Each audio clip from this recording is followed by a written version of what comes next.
Welcome to Good Evening KU. I'm Taylor Thomas. And I'm Kaki Bott. So last week, Kaki, you were supposed to be hosting here, but instead... Yes, I had to go to the Justin Bieber concert. Of course, you had to do that. There wasn't a question, I had to. So how did that go? Did you enjoy it? It was so much fun. Good. It was amazing. Good. I just went with a couple of my friends, my friend Elaine, and a couple other girls from KU. We all went together. So that's exciting. And you guys live together in Corbin? Yes, we all live in Corbin together. That's so fun. What was your night. favorite part? Definitely, there was this one part in the middle of the night where they had this huge platform come up, basically, and Justin Bieber and all of his background dancers came up to the top, and they basically just put on this whole performance where they're dancing around, and then there happened to be a trampoline in the middle. Oh my gosh. Where they went into all these different acrobatic tricks throughout the song. So that is so cool. Really I feel like he's such an entertaining entertainer, and I heard that he was also lip syncing a little more than he usually does. I think.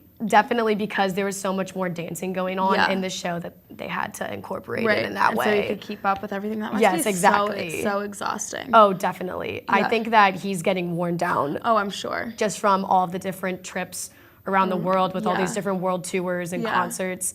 I think you could definitely tell that he just kind of had it all sucked out of him and kind of tired of it all, but it was still a great concert. Good. Well, now you're back and hosting today. And it's kind of a bummer because it's so nice outside. It's beautiful. So did you do anything fun outside today? I went for a quick little run this morning, but nothing much. I know you told me you got to spend a good amount of time. Well, right before this, didn't plan accordingly. It worked out right before, and then came here, realized, oh, you're hosting. I'm like, sweet. Yes. So we're just rolling with the punches, but it is so nice outside, and I feel like the rest of the week is supposed to be very nice as well. Yes, so exactly. I heard 80s for pretty much the entire weekend.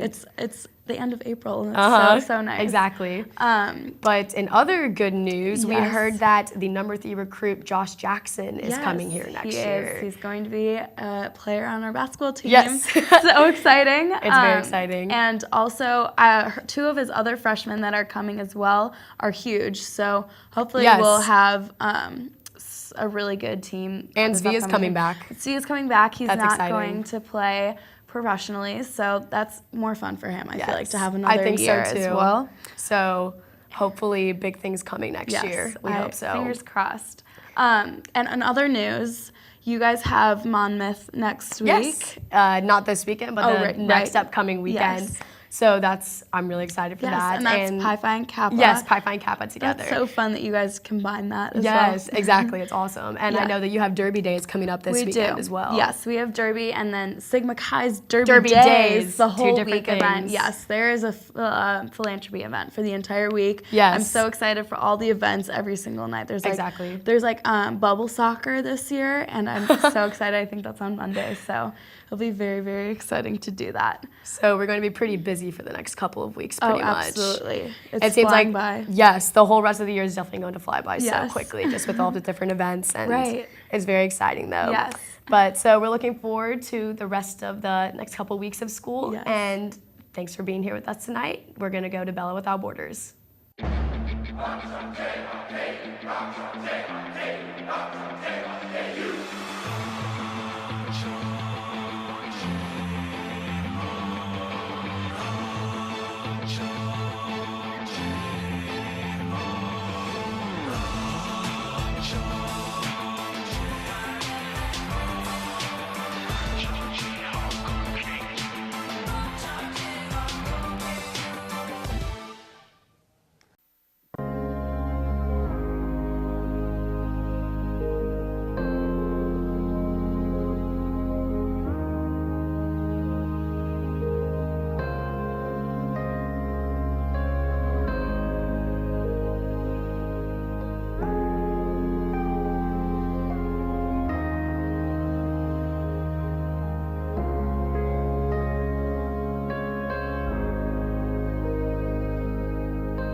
Welcome back to Bella Without Borders. Today I have special guest Rachel Schwaller, an PhD student here at KU.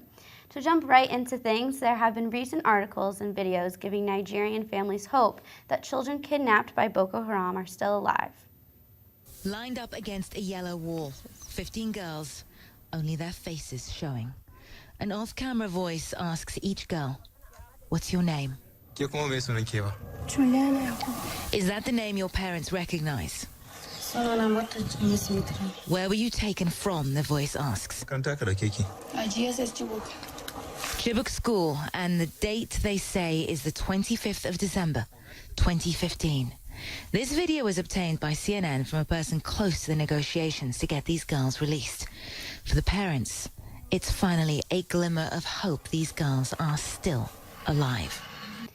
That video exemplifies just how scary extreme terrorists are. That brings up a couple of major points for us to talk about today. One being the common role of structural violence, specifically for women in different societies. So let's discuss structural violence. So if you could tell the audience, how would you define it? Sure. So structural violence is about violence that occurs as a result of the structures in our society. So it's not necessarily one person hitting another or shooting another. It's about how the way that our society functions, the way our laws function, the way our government rules actually creates that violence, which often erupts into instances of overt violence. So to, insight the audience a little bit, how, on a university level, how have we seen that, if at all? You see structural violence a great deal at the university level, actually. One of the major forms of structural violence I see at the university level is actually simply the basis on which a university is founded. A university is founded, and colleges in general are founded on the idea that its students are ignorant. You have been told for 12 years of your lives, and then 4, 5, or 6 more, depending on how you go to college and maybe even into graduate school, that you remain ignorant. By insisting that a certain population is ignorant is a classic form of structural violence because it's a way of keeping that population oppressed. To call you ignorant is a form of oppression. And now we do that to students at every level, every single day, actually. And what it does is it justifies and validates my career choice. Why am I here? It validates the university structure, and it rests on the fact that you guys are not only ignorant, but you're also stupid until you are given a certain form of knowledge, and you are able to prove that you have that form of knowledge in a way that is suitable at the university level, which is often through tests and exams which require knowledge regurgitation, what Freire calls the banking concept of education and pedagogy of the oppressed. And so that's a very classic way that the university functions on a structurally violent level and is able to succeed based on the oppression of an entire student body. Right. So kind of going, like you said, with ignorance, we kind of see that with, Boko Haram. They do that a lot of times, we could even say, with women. So, what we know is that they, force marriage and sexual abuse on these women, even, young girls. So, is that, structural violence? Absolutely, which bleeds over into overt violence. Structural violence lies in the oppression that has been enacted by people in this region in general, in Nigeria in general, starting not even with Boko Haram. It starts with British imperialism in the 1900s, because Nigeria wins its freedom in 1960. And so you have the growth of imperialism and bringing together particularly different cultures and different religious groups, because with imperialism comes political as well as religious infiltration. And so there you get Islam meeting with Christianity. And that's not what causes the structural violence. The structural violence does not come from this kind of theory of the clash of civilizations, if your listeners have ever heard of that theory. It's not in the clash of civilizations. It's the way in which imperialism creates that clash. It's the way in which it then oppresses and utilizes its population, causing deeper and greater oppression and poverty. And so the children, these girls, these young women that Boko Haram is actively molesting, raping, forcing into obscene marriages, is not only a product of Boko Haram's own violent tendencies, but also a result of the way that imperialism created and reinforced oppression. Well, so, that brings up kind of an interesting point. So how come, maybe, I don't know if anybody knows the answer for this, but how come, in a society you can have some people who don't really show those kind of, that behavior, that, tragic behavior, but yet there'll be some people who do, such as Boko Haram or, extremists. Like, how is that? I don't know if there's an answer at all. Well, the answer is going to come somewhere between the societal and systematic levels of oppression that someone feels, and then also personal psychology. How is someone made into an extremist, how are they brainwashed into doing these sorts of things? And so a lot of times when you talk about Middle East a lot and Islam, and that in our country there tends to be a view that anyone who is a part of Islam can somehow become a terrorist. Well, that's of course ludicrous and not true. Right. However, what can happen is the way that people experience oppression, the way that they are taught about what kind of things they can do in order to counter that oppression, how brainwashing occurs. That can happen anywhere, not just in Islam, and it requires a very particular type of brainwashing and thought pattern. Right. It has to be inculcated. It's not something that, oh well, one day I could wake up and be an extremist. Right. It has to be inculcated within me and disseminated in a very particular way to particular populations. Right. So to kind of swing back a bit.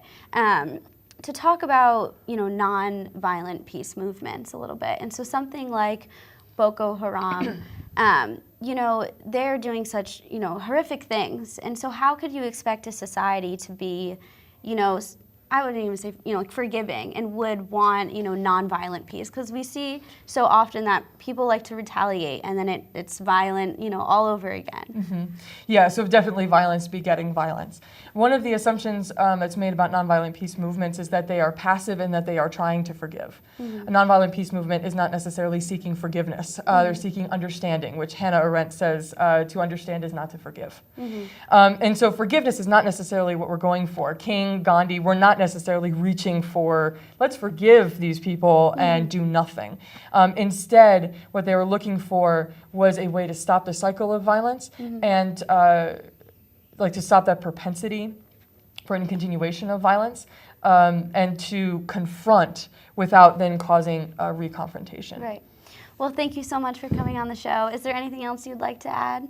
Not at all. Thank you so much for having me. Well, that will wrap up Bell Without Borders. We'll be right back after the break. Where you go to college makes a statement about you. This place will become a part of you, your identity for life.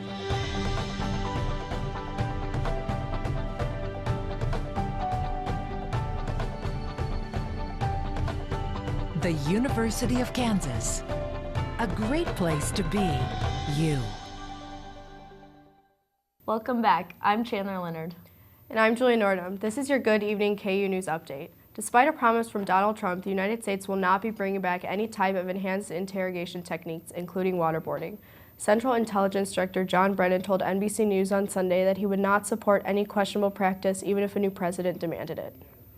Budget cuts to the United States military have led to an uncertain economic future in Junction City, Kansas. The town that sits just west of Fort Riley has lost more than 2,000 residents since the peak of fighting in Iraq and Afghanistan. The ripple effects of smaller army often lead to empty homes and a tighter economy in similar towns located near military bases. Emily Taylor Center for Women and Gender Equity is hosting the Women's Recognition Banquet tonight at 6:30 in the Kansas Union Ballroom.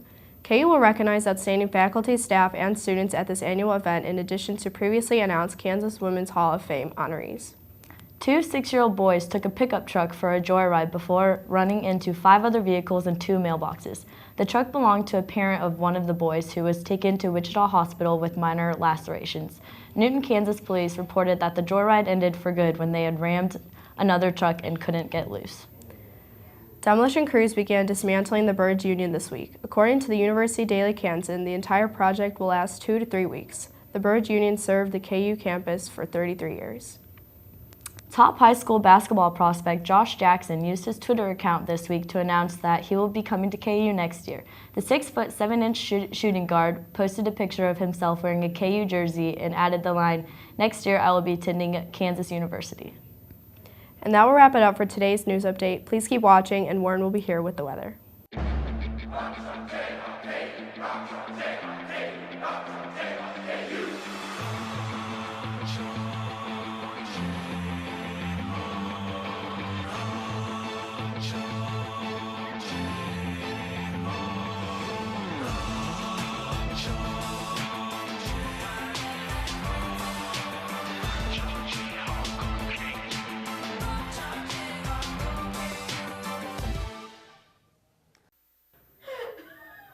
Good afternoon and welcome back. We are checking out a live shot right outside of Wesco Beach right now.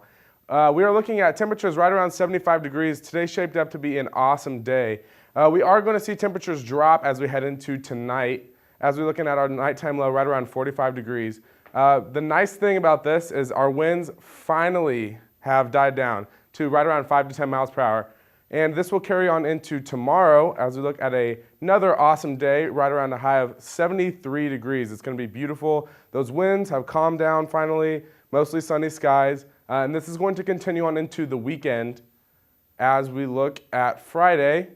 We're looking at a high right around 75 degrees, carrying on into Saturday, 72 degrees, and Sunday, 74 degrees. As we look into the beginning of the early next week, we are introducing a chance of rain and highs in the low 70s.